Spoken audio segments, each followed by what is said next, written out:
안녕하세요. 저는 현재 여성 청소년과 여경으로 근무 중인 여자입니다. 여러 가지 사건 사고들로 인해 머리 부여잡고 하루하루를 버티면서 일하고 있는 요즘인데요. 도난과 같은 가벼운 사건들부터 살인 같은 무거운 사건들까지 한두 건이 아니라서 정말 머리가 아픕니다. 가뜩이나 저와 아무 상관도 없는 타인으로 인해 하루도 조용할 날 없는 시끄러운 세상에서 제 문제까지 겹치게 되니 한동안은 정말 제정신이 아니었던 것 같아요. 제게도 조용할 틈 없는 이 세상만큼이나 복잡하게 얽힌 가정사가 있어요. 예전엔 학교 다닐 땐 친구들한테 제 가정사를 말하면 저는 아무렇지도 않았는데 제 얘기를 들은 친구들은 저를 불쌍한 눈으로 봐서 그 뒤로는 말을 잘 안 하게 되더라고요. 하지만 요즘은 제 가정사를 말해도 불쌍한 눈으로 보지 않는 거예요. 오히려 어머니가 두 분이나 계셔서 좋겠다는 말을 자주 들었죠. 지금부터 여러분들께도 왜 저희 어머니가 두 분이 되었는지 그 사연을 차근차근 들려드리려고 해요. 저는 다른 친구들과 다른 삶을 살아오면서 친부모님에 대한 기억이 단 하나도 없었고 가족이라는 기억 자체가 중학생 때부터 만들어지기 시작했어요. 예상하신 분들도 있겠지만 저는 기억조차 없던 아주 어릴 때부터 보육원에서 살았었어요. 부모님이 버린 건지 돌아가신 건지 모른 채 보육원에 있던 언니 오빠들과 함께 살아왔어요. 그러다 언니 오빠들도 하나씩 입양을 가거나 성인이 되어 독립을 하면서 제가 맏언니가 될 때까지 있었죠. 저는 좋은 양부모님을 만나 입양을 가는 언니 오빠들을 많이 부러워했어요.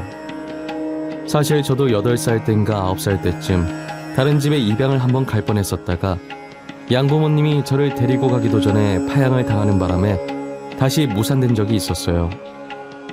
불임인 줄 알고 저를 입양하려고 했는데 뱃속에 아이가 있었다고 하더라고요. 어린 나이였지만 이번 생은 부모가 없는 생이구나 라고 생각하면서 일찍부터 체념을 했던 것 같아요. 그렇게 파양당하고 며칠 뒤 한 아주머니께서 저희 보육원에 봉사를 오신 거예요. 책과 연필 같은 학용품들을 나눠주셨고 가끔 시간 나실 때 저희 보육원 청소도 해주시던 분이셨어요. 저는 낯가림이 심한 성격이라 또래 아이들이든 어른이든 구분할 것 없이 먼저 못 다가갔었어요. 친해지면 활발해지지만 사람을 못 믿어서 친해지는 데까지 시간이 꽤나 많이 걸리는 편이에요. 처음 그 아주머니를 봤을 때도 구석에 박혀서 눈치만 보고 있었죠. 아주머니는 제게 다가와 계속해서 말 걸어주시는데 이상하게 그 아주머니와 있으면 하나도 안 어색하고 심지어 편하다라는 생각까지 들 정도로 친근하신 분이셨어요. 매주 봉사를 오시면서 가끔 저만 따로 조용히 부르시더니 자신의 품에 숨겨둔 맛있는 걸 주시곤 했어요. 자기 딸같이 느껴진다면서 늘 저한테만 맛있는 간식이나 이쁘고 좋은 것들을 종종 주셨죠. 아주머니는 제가 자기 딸인 것처럼 정말 잘 챙겨주셨어요. 그래서 종종 학교에 있었던 일이나 보육원 언니 오빠들이랑 행복했던 추억들을 아주머니께 말하면서 같이 울고 웃고 했던 것 같아요. 저는 이야기 나누는 것이 좋아서 매주 아주머니 오는 시간만 기다렸어요. 그러다 중학생이 된 지 얼마 안 되었을 때 아주머니와 이별을 하게 된 거예요. 여느 때처럼 아주머니를 기다리고 있었는데 보육원 원장님께서 저를 부르시더라고요. 원장님은 한 손엔 제 가방을 들고 다른 한 손으론 제 손을 잡으며 원장실로 향했어요. 원장실 문이 열리고 처음 보는 아주머니 아저씨가 활짝 웃으면서 저를 반겨주시더라고요. 앞으로 저의 어머니 아버지가 되어주실 분이라고 소개하면서요. 저는 낯선 그분들과 함께 차에 올라탔고 어느 한 으리으리한 주택가에 들어설 때쯤 차가 멈추더니 제가 타고 있던 쪽 문이 열리면서 새아버지가 저를 안아 올리고 집으로 들어가더라고요. 저희가 대문에 가까워졌을 때 정장 입은 남자가 한 명 나오더니 아버지 차에 타서 주차를 하셨어요. 어린 제가 봐도 단번에 알 수 있을 만큼 저희 양부모님들은 상당한 부자였어요. 집으로 들어가는 거리가 꽤 되는데 대문과 집 사이의 정원도 이쁘게 가꿔 있었고 귀여운 강아지 한 마리도 예쁘게 가꿔진 정원을 이리저리 뛰어다니고 있었어요. 강아지도 제가 새 식구라는 걸 알았는지 저를 안고 있는 아버지 곁을 맴돌면서 꼬리를 흔들고 있었어요. 아버지는 웃으면서 저를 내려놓았고 강아지는 저랑 놀고 싶어서 제 얼굴을 마구 핥았어요. 얘 이름은 또리야. 또리 안녕 해봐. 간식 주면 개인기도 할 수 있어. 나중에 간식 줘보자. 그리고 여기는 이제부터 수영이가 우리랑 함께 지낼 곳이야. 나는 아빠, 뒤에 오고 있는 사람은 엄마. 여보, 애 적응할 시간부터 줘야 할 것 같아. 지금 표정 봐. 겁먹었잖아. 우리 밥부터 먹을까? 수영이 갑자기 이렇게 다른지 보니까 무섭지? 차차 적응될 거야. 앞으로 우리 잘 지내보자. 양부모님은 서로 사이도 되게 좋고 제게도 친딸처럼 잘해주시는 분들이었어요. 이렇게 성격도 좋고 가진 것도 많은 분들이 왜 저 같은 아이를 입양했을까 했는데 그분들이 유일하게 가지지 못한 것이 바로 아이라고 하셨어요. 새어머니께서 아무리 노력해도 몇 년 동안 임신이 안 되길래 혹시나 하는 마음에 검사를 받아봤는데 우려하던 대로 자궁 쪽에 문제 있어서 수술 후 불임 판정을 받았다고 하시더라고요. 원래는 양부모님께서 저보다 한참 어린아이를 입양하려는 계획이 있었대요. 그래서 볼건을 쭉 둘러보면서 아이들을 지켜봤는데 저를 보고 이상하게 마음이 끌렸다고 하더라고요. 본인들도 왜 끌렸는지 이유는 모르고 그냥 저한테 마음이 갔대요. 어머니께서 너무 완강하게 저를 데리고 오겠다고 하시는 바람에 아버지도 어머니 의견을 따르셨대요. 그렇게 저는 양부모님의 사랑을 듬뿍 받으면서 자랐어요. 아까 말했듯 낯가림이 심한 성격이라 제가 마음을 열 때까지 가만히 기다려 주셨어요. 엄마, 아빠라고 말이 선뜻 나오지 않아 한동안은 계속 아줌마, 아저씨라고 불렀는데도 왜 자신들한테 엄마, 아빠라고 안 부르냐고 화를 내지도 않으셨죠. 제가 새로운 곳에 적응을 할 수 있게 아무 말 없이 계속 저를 기다려 주셨어요. 어느 정도 적응하고 제가 처음으로 양부모님께 엄마, 아빠라고 불렀을 때의 부모님 표정을 저는 아직도 어제 일처럼 생생하고 절대 잊지 못해요. 두 분 다 분명 웃고 있는데 눈에는 눈물이 그렁그렁 맺혀 있었어요. 믿기지 않는다는 듯 계속 보다가 고맙다면서 저를 꼭 안아주셨죠. 엄마, 아빠, 늦었지만 저를 입양해 주셔서 감사해요. 이 말 언제가 되든 꼭 해드리고 싶었어요. 엄마, 아빠 덕분에 요즘 제가 너무 행복한 하루를 보내는 것 같아요. 정말 감사해요. 여보, 지금 수영이가 우리 보고 엄마, 아빠라고 한 거지? 나 믿기지가 않아. 이거 꿈은 아니지? 수영아, 다시 한 번만 불러주겠니? 엄마, 아빠라고 말이야. 애 민망하게 뭐하러 그런 걸 시켜. 이제 앞으로 계속 엄마, 아빠라고 부를 텐데. 진짜 가만 보면 당신이랑 나랑 성격이 너무 바뀌었어. 당신 성격 너무 감성적이야. 솔직히 당신도 좋잖아. 언제쯤 엄마, 아빠라고 불러줄까 하면서 매일 손꼽아 기다려놓고 센 척은. 이제 수영이한테 아빠라는 소리 들었으니 나 이제 여한이 없어. 벌써 죽게? 젊은 나이에 안타깝네. 나는 수영이랑 행복하게 오래오래 살 건데.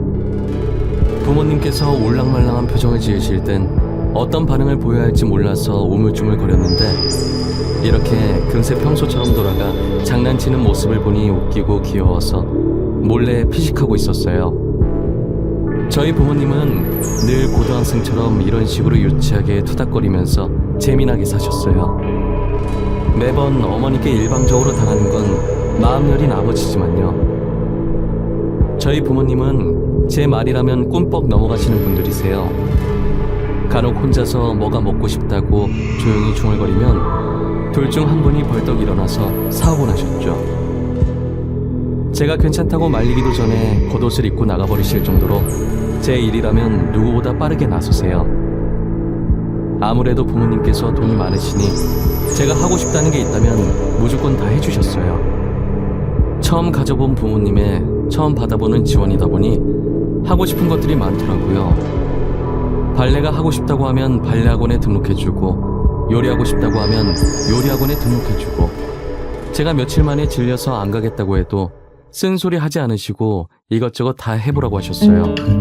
한 번에 적성 찾는 사람 잘 없다고, 원래 적성은 하고 싶었던 것들 다 해본 뒤에 찾는 거라고 하시면서요. 빈말로 연예인 되고 싶다고 하면 소속사 리스트 쫙 뽑아서 오디션 스케줄까지 다 알아보실 정도였어요. 하고 싶은 걸 하고 살아야 나중에 후회가 없는 법이라며 제게 아낌없이 지원해 주셨죠. 꿈을 찾아 이리저리 옮겨다니며 여러 가지 경험을 해왔던 저는 최종적인 꿈으로 어머니가 멋있다고 했던 경찰로 결정하게 되었어요. 제가 다행히 공부를 잘했어서 무리 없이 명문대에 갈 수 있었고, 졸업 후 1년 반 만에 경찰 시험까지 합격해서 정식으로 경찰 생활을 하기 시작했어요. 제가 아무래도 여자이다 보니 경찰 공부를 하면서 자연스럽게 여성 관련 범죄에 관심이 많아졌어요.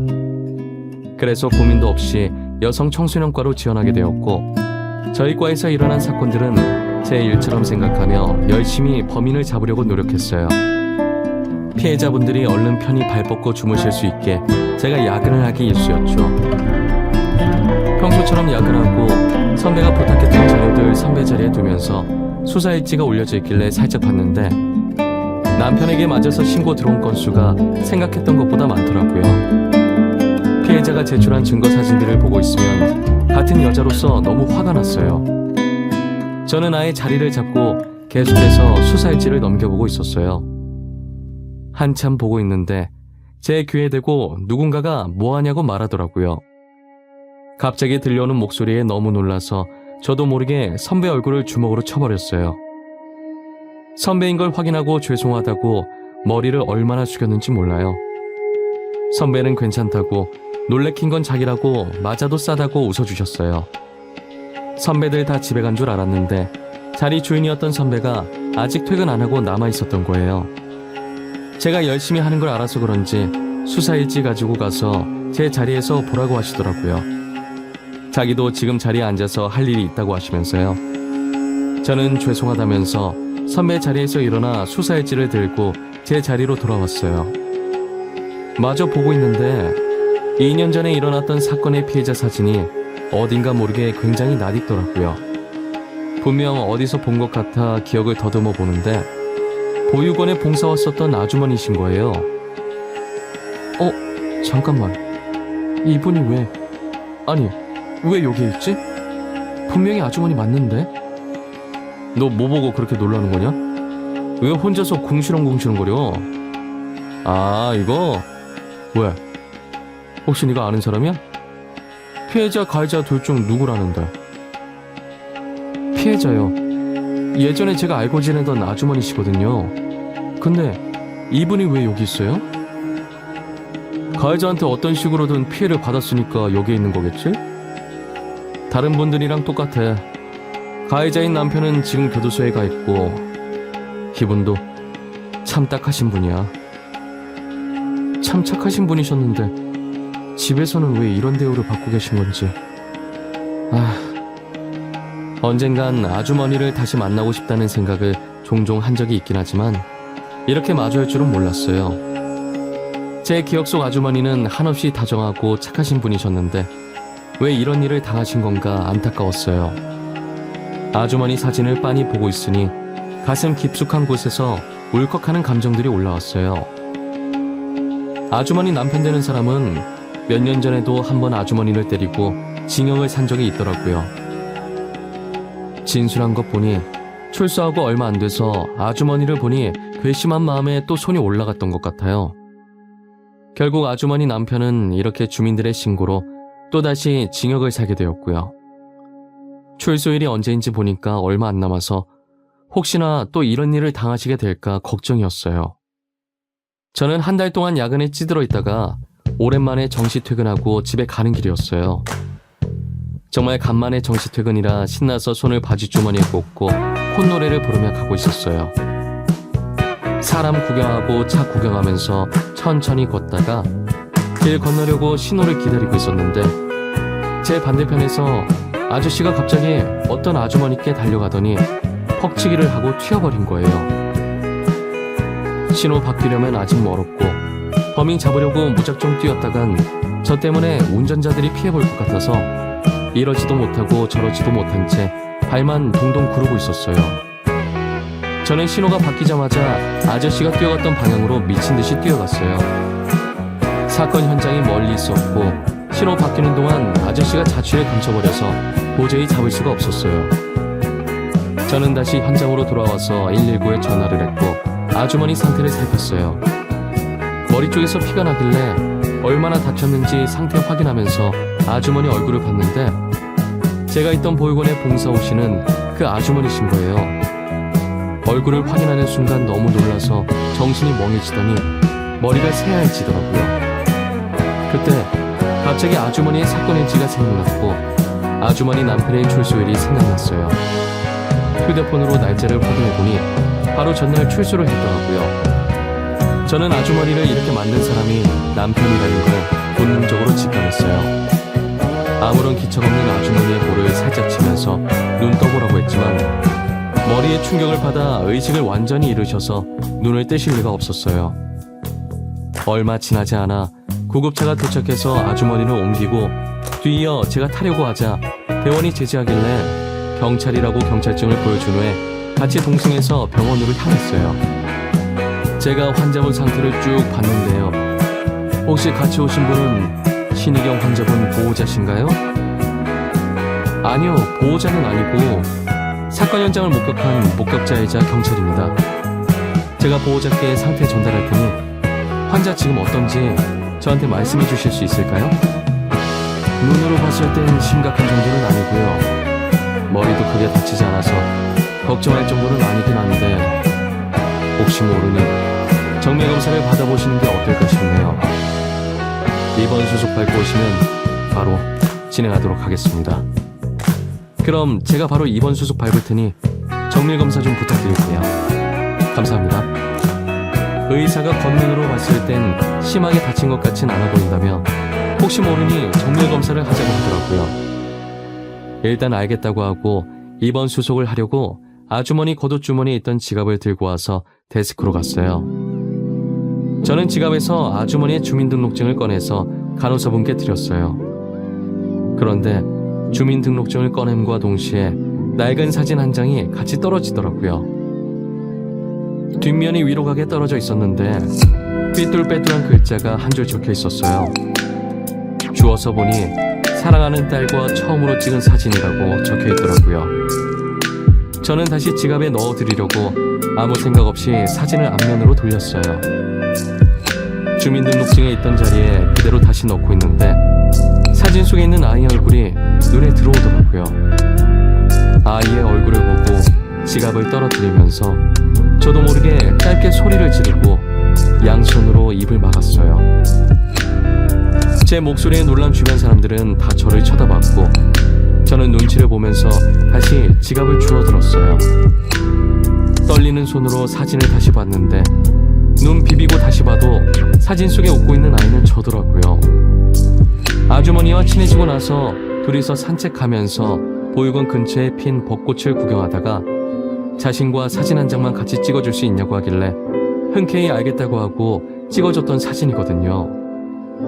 저는 다시 글씨가 적혀있는 뒷면으로 돌려서 사랑하는 딸이라는 글자를 손가락으로 매만졌어요.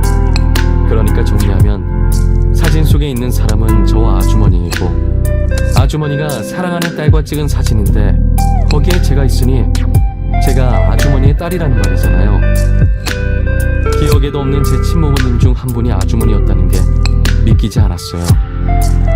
아주머니가 제 친모라고 하니 보육원에서 저만 이뻐했던 게 납득이 되더라고요. 맛있는 거나 좋은 게 있으면 저를 주려고 숨겨놓던 아주머니의 행동이 이제야 이해가 갔어요. 저는 단순하게 제가 아주머니 눈엔 예뻐 보여서 그런 건 줄 알았는데 자신의 딸이라서 그랬던 것이었어요. 아주머니께서 제게 했던 행동은 어느 정도 이해가 됐는데 왜 저를 다시 데리고 가지 않고 봉사자로 제 옆에 계속 맴돌았는지는 이해가 되질 않더라고요. 분명 제가 자신의 딸인 걸 알고 그렇게 행동했을 것 아니에요. 사진 뒷면에도 떡하니 사랑하는 딸이라고 적혀 있으니 말이에요. 저는 돈이 없어도 잘 집이 없어도 부모님만 있으면 행복할 것 같다고 늘 생각했었거든요. 하지만 아주머니를 원망한 것도 잠시였고 지금 상황을 보니 왜 저를 못 데리고 갔는지 알 것도 같았어요. 저는 아주머니가 누워 계신 병실에 앉아 한숨을 쉬면서 사진을 계속 뚫어져라 보고 있는데 의사가 다시 들어와서 검사 결과를 말해주시더라고요. 검사를 다 해봤는데 다행히 머리에 살짝 찢어진 것 외엔 아무런 이상이 없네요. 아마 곧 있으면 의식을 차리실 겁니다. 그래도 혹시 모르니 며칠 입원하면서 경과를 지켜보도록 하죠. 진짜 아무런 이상이 없는 건가요? 감사합니다. 정말 감사합니다. 아주머니, 일어나 보세요. 언제까지 주무실 거예요? 걱정되게. 아주머니. 수영아, 우리 수영이 평소엔 꿈에 나오라고 해도 잘 안 나오더니 엄마 아프니까 이렇게 꿈에 나온 거야?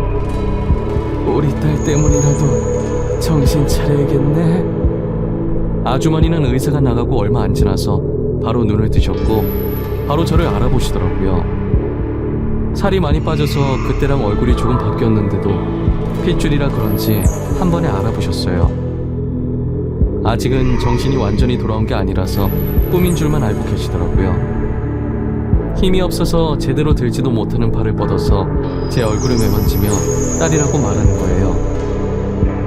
그러더니 다시 눈을 감으시는데 이상한 감정이 들어서 그대로 병실을 나와버렸어요. 자판기에 음료수를 하나 뽑아 들고 복도 의자에 앉아 머리를 벽에 기대 천장만 빤히 바라보고 있었어요. 나를 이뻐해주던 아주머니를 이런 상황에 다시 만난 것도 당황스러운데 게다가 그분이 제 친어머니라니 머릿속이 너무 복잡했어요. 저는 음료수를 비우고 차마 아주머니 병실에 다시 들어가지 못하고 곧장 집으로 갔어요. 그날 잠을 어떻게 잤는지도 모를 정도로 한참을 설치다가 겨우 잠들었어요. 음료수를 한 박스 사들고 다시 아주머니 병실을 찾았어요. 제가 경찰이 된 이후로 뭐든 확실하게 하고 넘어가야 하는 성격으로 바뀌어버려서 아주머니께 직접 사실을 확인받고 싶었어요. 아주머니는 완전히 정신을 차린 상태였고 병실 문을 열고 들어오는 저를 보고 엄청 반가워하시더라고요. 당연히 자신의 딸이 아닌 보육원에 있던 아이로 대하셨어요. 어머, 수영이 아니야? 이게 얼마만이야? 살 엄청 빠졌네? 못 알아볼 뻔했어. 근데 여긴 어쩐 일이야? 내가 여기 있는 건 어떻게 알았어? 아주머니 사고 난 거 제가 목격했어요. 아주머니를 여기까지 모시고 온 것도 저고요. 몸은 괜찮으세요? 어디 불편한 곳은 없으시고요? 아, 수영이가 나 여기까지 데리고 온 거야? 너무 고맙네. 어떻게 은혜를 갚아야 할지. 몸은 괜찮아. 찢어진 부위만 살짝 아픈 거 말곤 다 괜찮아. 아, 다행이네요. 아주머니, 제가 아주머니께 한 가지 여쭤볼 게 하나 있는데요. 혹시 실례가 안 된다면 여쭤봐도 괜찮을까요? 그럼 괜찮지. 무슨 일인데 그래? 심각한 거야? 표정이 되게 비장해 보이네. 아주머니가 제 친엄마라는 거 알고 있어요. 어제 알긴 했지만요. 이게 진짜인지 확인받고 싶어서요. 진짜 아주머니께서 제 친엄마세요? 제 말에 아주머니의 웃던 얼굴이 점점 굳어져갔고 눈동자가 흔들리기 시작했어요. 아주머니는 입을 열 듯 말 듯 하면서 말하기 망설이고 있다는 게 제 눈에 보이더라고요. 저는 말하기 힘드시면 억지로 말할 필요 없다고 하면서 가지고 온 음료를 냉장고에 넣었어요. 마지막 음료수를 넣고 있는데 결심을 하신 건지 다 말해주겠다고 하시더라고요. 아주머니께서는 숨을 한번 크게 들이마시더니 입을 떼시더라고요. 21살의 젊은 나이에 첫 연애를 하고 첫 남자친구와 사고를 쳐서 저를 가졌다고 하시는 거예요. 친부라는 사람은 아주머니께서 자신의 아이를 임신했다는 소식에 유학을 떠나버렸고 이미 아주머니는 배가 조금 나와 있는 상태라 수술이 힘들어서 하는 수 없이 낳기로 결정하셨대요. 친부 집안이 잘 사는 집안이라 저를 지켜줄 수 있을 줄 알았는데 유학 핑계로 도망을 가버린 거죠. 아주머니 집안은 가난해서 혼자서는 아이를 키울 능력이 없었고 그렇다고 딱히 다른 방법이 있는 게 아니니 어쩔 수 없이 저를 보육원에 맡겼다고 하더라고요. 형편이 나아지면 저를 다시 데리고 가려고 했는데 형편이 나아질 기미가 보이지 않았고 계속 제자리 걸음이어서 봉사를 핑계로 제 옆을 서성거렸다고 하셨어요. 보육원에 봉사하러 다닌 지 1년 정도 됐을 때 나이가 좀 있는 사람과 결혼하게 되었는데 매일같이 술을 마시고 난폭하게 굴었다고 하더라고요. 그래서 저를 데리고 와봤자 저도 같이 힘들어질 것 같아서 데리고 오는 것을 포기했던 거죠. 그렇게 옆에서 지켜볼 수 있는 것만으로도 감사하다 생각했다고 하더라고요. 그러다 제가 지금의 양부모님 집에 입양을 가는 바람에 또 헤어지게 된 거죠. 아주머니는 그동안 있었던 일들을 말씀하시면서 많이 우셨어요. 저는 아주머니께 모든 사실을 듣고 나면 그래도 속이 좀 풀릴 줄 알았는데 더 복잡해졌죠. 현재 저는 이미 낳아주시진 않았지만 키워주신 부모님이 계시니 당장 어떻게 할 수 있는 것도 없고 아주머니를 달래는 것밖에 할 수 있는 게 없었어요. 아주머니가 울다 지쳐 주무시는 걸 확인하고 병실을 빠져나왔어요. 혼자서 감당할 수 없을 것 같아 양부모님께 말씀드려야겠다고 판단했어요. 저는 아주머니를 만난 것과 아주머니께 들었던 이야기들을 전부 양부모님께 말씀드렸죠. 수영아, 네가 결정하기 힘들어서 우리한테 왔을 거 알아. 낳아준 어머니도 키워준 부모님도 둘 다 너무 소중하겠지. 우린 너에게 누구 하나 선택하라고 강요하지 않을 거야. 어찌됐건 둘 다 너의 부모님이 아니니 너가 선택하지 못한다고 해도 전혀 상관없어. 우리 세 명을 모두 너의 부모님이라고 생각하면 되는 거야. 복잡하게 생각할 것 없어. 너가 친어머니께 가겠다고 해도 말리지 않을 것이고 너가 만약 친어머니를 따라간다고 한들 우리가 너의 부모님인 것도 변함없어. 냉정하게 들릴지 모르겠지만 저는 엄마 아빠와 더 정이 많이 들었고 엄마 아빠 말고 다른 분을 부모님이라고 생각한 적이 없어요. 지금도 마찬가지고요. 애초에 저를 버렸던 거니까요.